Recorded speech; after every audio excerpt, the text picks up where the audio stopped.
Bapak dan Ibu guru, pertanyaan yang sering banget muncul di awal semester 2 adalah, Pak, Bu, kan tujuan pembelajaran 1 tahun sudah dibuat di awal, sekarang ini harus dibongkar lagi, atau bagaimana ya? Saya paham banget kebingungan ini. Secara administrasi, kita sebagai guru memang sudah menyusun tujuan pembelajaran untuk 1 tahun penuh di awal tahun ajaran. Nah, sekarang kita masuk semester 2, bahkan mungkin baru beberapa minggu berjalan, lalu muncul pertanyaan, apakah tujuan pembelajaran yang sudah kita buat itu masih dipakai, atau harus kita buat ulang dari nol? Jawabannya tegas ya, Bapak Ibu.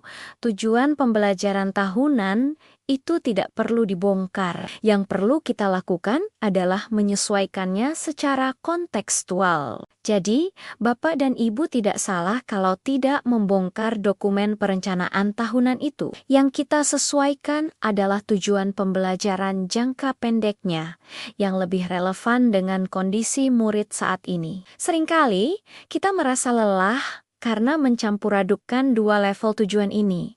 Mari kita bedakan. Ada level 1, yaitu tujuan pembelajaran tahunan. Ini kita susun di awal tahun dan tujuannya tetap berlaku sebagai arah besar atau kompas kita selama 1 tahun. Nah, ada juga level 2, yaitu tujuan pembelajaran kontekstual. Inilah yang kita susun ulang di awal semester, atau bahkan di setiap awal fase pembelajaran baru. Tujuannya adalah untuk mengikuti kondisi terbaru dari murid-murid kita. Episode kali ini akan fokus pada level kedua ini, bukan membongkar yang pertama. Kenapa sih awal semester 2 perlu ada penyesuaian? Sederhana. Karena kondisi murid kita sekarang sudah tidak sama dengan kondisi mereka di awal semester 1.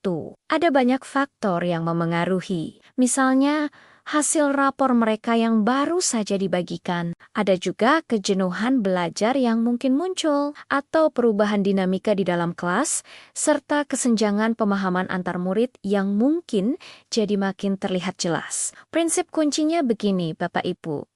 Kita tidak membuat tujuan baru dari nol, tapi kita menurunkan tujuan tahunan yang besar tadi menjadi target-target jangka pendek yang lebih realistis dan bisa dicapai oleh murid kita sekarang. Supaya Bapak dan Ibu tidak bingung bagaimana cara menyesuaikannya. Saya biasanya menggunakan sebuah template sederhana untuk tujuan pembelajaran kontekstual. Template ini praktis sekali dan bisa Bapak Ibu unduh gratis di link yang ada di deskripsi video di bawah ya. Saya ingin tegaskan lagi, fungsi template dan penyesuaian ini bukan untuk mengganti tujuan tahunan yang sudah ada. Ini adalah cara kita menyesuaikan langkah awal di semester 2.